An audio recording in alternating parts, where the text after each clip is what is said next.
मा जाउनाव दाना दिनै उल्थासो जानो थांगासिनो दङ दिनै मानोना नोंथांमोननि गेजेराव आं गासिखौबो डिटेलि भाबै होजोबगोन आरो मानोना दिनै उल्था जानो थांगासिनो दं दिनै बाय होनो थांगासिनो दङ आरो वेलकाम होनो थांगासिनो दङ जे दिनै बिटिआर हालामनि इउथ्सफोर जायखौ जों लाइमोन होननानै बुङो बे लाइमोनफ्रा आरो जायफोरनाखि बिटिसि आव थानाय जेनाखि जायफोरनाखि प्राइभेट फोरोंगिरिफोर एबा जायफोरनि स्कुलफ्रा दिनैसिम प्रभिन्सियेलाइज जायाखै स' बिथांमोनहा दिनै बाय होनो थांगासिनो दङ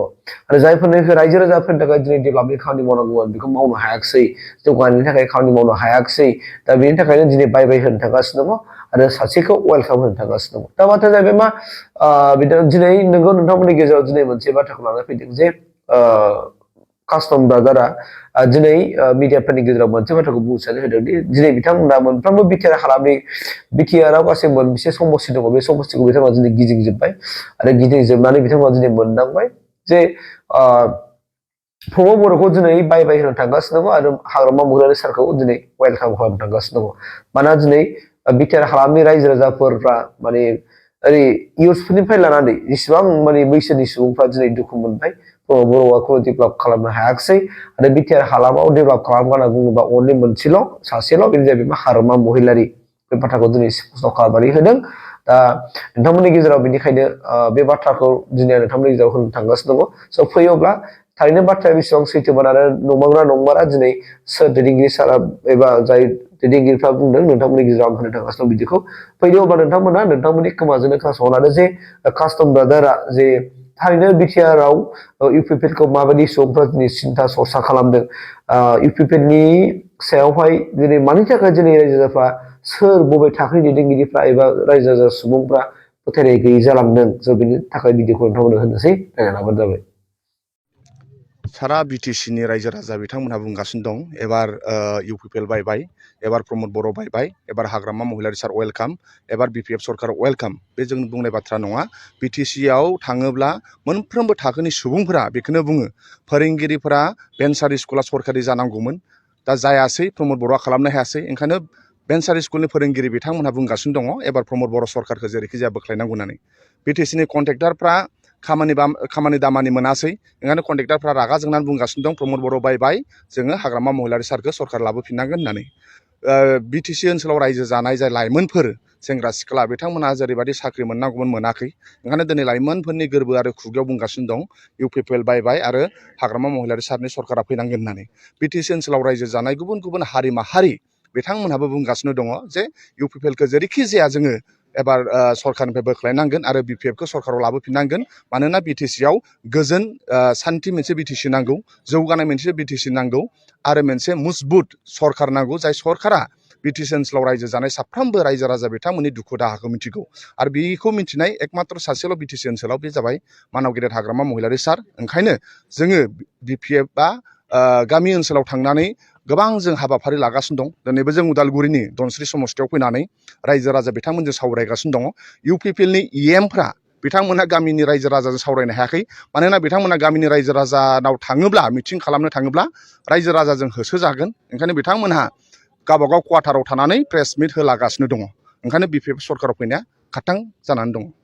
प्रमद बर' बिथाङा बिसायख'थिनि सिगां जेरैबायदि खोथा होनदोंमोन आरो बिटिआर सुक्तिनि गेजेरजों जि दफाखौबो मावफुंनाय खोथा होनदोंमोन बे सारा बिटिसिआव मोनसेबो बिदिन्थि गैया ओंखायनो जुदि प्रमद बर' मावनाय गंसे जुदि दालां दंब्ला गंसे जुदि लामा दंब्ला गंसे जुदि फरायसालि दंबा गंसे जुदि हस्पिटाल दंबा गंसे जुदि इउनिभारसिटि कलेज दंबा सासे सुबुंनो जुदि प्रमद बर' साख्रि होनाय दङब्ला जों बेखौ मिउजियाम खालामनानै दोनगोन जाहाथे अराय समनि थाखाय थाथों होननानै प्रमद बर'आ इउनिभारसिटि बानायनो होन्दोंमोन अहा इउनिभारसिटिया प्रमद बर'आ साख्रि होनो होन्दोंमोन अहा साख्रि होदों ओंखायनो दिनै नाय नोङो 2003 मायथाइयाव जेला बिटिसि सुक्ति जायो बिनि एकर्डनि गेजेरजों जोंहा मा होनो जोंहा सिआइटि मोन्दोंमोन सिआइटिआ दङ बेनिसर ब्रह्म इन्जिनियारिं कलेज दं मा होन्दोंमोन जों मोन्दों बेनिफ्राय जोंहा बड'फा कालचारेल कमप्लेक्स बेखौबो जोङो मोन्दों नङा होमबा नाथाय बिटिआर सुक्तिनि गेजेरजों जि इउनिभारसिटि कलेज फैनाय 5 बोसोराव मानो गायसनजायाखै मोनसेबो बिदिन्थि मानो गैया ओंखायनो जोङो रायजो राजाया जानजि खाफ्राबाय प्रमद बर'आ मा 5 बोसोर 25 बोसोर सम मोनोब्लाबो बे सासे मानसिनो साख्रि होनो हाया मोनसेबो डेभेलपमेन्ट खालामनो हाया ओंखायनो बे 5 बोसोराव सुबुंफोरा आंगायबाय जोंनो नांथारला प्रमद बर' जोंनो नांगौ हाग्रामा महिलारि होनगासिनो दं ओंखायनो दिनै रायजो राजानि आदालताव प्रमद बर'आ सासे फेलार आरो थगायसुला परिबर्तननि नामाव बिथाङा परिबर्तननि नामाव गोबां करापसन खालामबाय नाथाय परिबर्तननि नामाव सुबुंफ्रा बा रायजो राजाया जेबो मोनासै अनलि खालि बर्तन जाबाय बिथाङा इलेक्सनाव 5 बोसोरनि सिगां बुंदोंमोन बिटिसि ओनसोलाव जाय जार्नालिस्टफोर साংবাদিকफोर पर्टेलनि सायाव खामानि मावो सान हर बिटिसिनि रायजो राजानि थाखाय खामानि मावो बिथांमोननो 10 कौटि जार्नालिस्ट वेलफेयार फान्ड आरो क'क्राझाराव जार्नालिस्ट कलनि लुगोन होन्दोंमोन दा दिनै नों पर्टेल निउसनि सासे सान हर रायजो राजानि थाखाय खामानि मावग्रा नोङो 10 कौटि फैसाखौ मोनबाय नामा मोनाखै दा ओंखायनो जोङो बुंनो सानदों जे प्रमद बर'आ बुंदोंमोन सरकाराव फैयोब्ला जाय आइडि न' नाम्बार गैया बिथांमोननो बड'लेण्ड आवास योजना न' होगोन बड'लेण्ड आवास योजनायाव मोनबेसे खोरखि दं मोनबेसे खुन्थिया दङ सारा बिटिसिआव बे 5 बोसोराव गंसेबो बड'लेण्ड आवास योजना न' लुवाखै इभेन जोङो बिपिएफआ न' नांगौ होननानै न' जे लिस्ट हरनाय बेखौ इउपिपिएलनि बिसिडिसिनि चेयारमेनफोरा गोबां करापसन खालामदों दा ओंखायनो इउपिपिएलआ थांनाय बिटिसि इलेक्सनाव जेरैबायदि खोथा होदोंमोन ना मोनसेबो मावनो हायाखै बे 5 बोसोराव ओंखायनो रायजो राजाया बिथांमोननो 5 बोसोर होबावनाय माने रायजो राजानि दुखु मेगननि मोदैखौ आरो बांसिन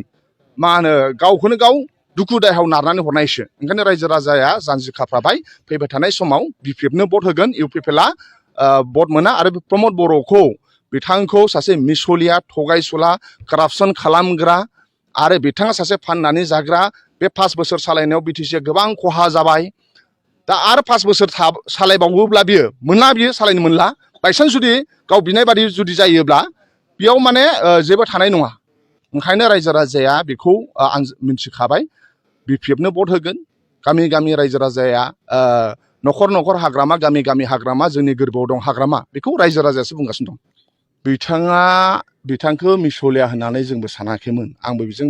दुलाराय बर' फरायसा आफादनि सासे मावथिमोन दुलाराय बर' फरायसा आफाद थानाय समाव बे बिथाङा बुंदोंमोन जेरैबायदि खोथा होदोंमोन गाव शिफ्ट जाखांनायनि उनाव मोनसेबो बेयो खामानि मावाखै कुनु दिन एमएलए मन्थ्रि जाया होननाय सुबुङा दिनै गावहा जाहैबाय नङा होमबा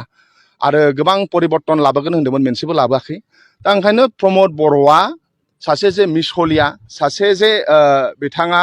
थगायसुला बेखौ जों साफ्रोमनिबो गोरबोआव जोङो रायजो राजाया बेनो प्रमान जाबाय जे प्रमद बर'आ सासे थगायसुला आरो सासे मिसलिया मानसि आरो बिथांनाव जेबो सेन्टिमेन्ट गैयामोन बे देखायफ्लानो गोरों दा ओंखायनो बिथाङा सासे एक्टिं गोरों हयथ' पलिटिक्सनिफ्राय जेला रिटायार जायो बिथाङा एक्टिं खालामहैनानै गुबुन गुबुन फिल्डआव एक्टिं खालामहैनोबो हागौ मानोना जेरैबायदि एक्टिं खालामदों बियो दुलाराय बर' फरायसा आफादनि थानाय समाव बे समाव जों हमदांनोनो हायासै बेखौ ओंखायनो सासे बिराद एक्टिं गोरों बिथाङा बिटिआर एकर्डनि सिगनेटरिफोरा जाय दा सासनाव दङ खावसे सिगनेटरि बिथांमोना टटेलि फेलार बिटिआर सुक्तिनि दफाफोरखौ मावफुंनो हायाखै भारत सरकार आसाम सरकारखौ ओरैबायदि नारसिननांगौमोन बिदि नारसिननो हायाखै दिनै प्रमद बर'आ पिस होनबाय थादों नाथाय आं बुंबाय थादों उइदाउट हेपिनेस पिस इज मिनिंलेस ओंखायनो दिनै दस हु आर सिगनेटरि दे आर नट हेपि मानोना बिथांमोना माखासे सिगनेटरि खालामनायफोरा दिनै जेलाव दङ दा दिनै सिगनेटरिफ्राबो बे पिस एग्रिमेन्टजों गोजोननाय गैया आरो बिटिसिनि रायजो राजा बिथांमोनाबो गोजोननाय गैया ओंखायनो every section of citizen of BTC they are saying that we are not happy with Pramod Boro' ओंखायनो बे पिस एकर्डनि गेजेरजों जोङो रावबो गोजोननाय गैया ओंखायनो आं बुंदों पिस इज मिनिंलेस उइदाउट हेपिनेस दा दिनै बे पिस होनबालाय मा जानो दिनै सिगनेटरिफ्रा माखासे जेलाव दं बिसोर गोजोननाय गैया आरो बे बिटिसिनि रायजो राजा बिथांमोनहा गोजोननाय गैया ओंखायनो बे मिनिंलेस होननानै आं सानो मानोना उइदाउट हेपिनेस पिस इज मिनिंलेस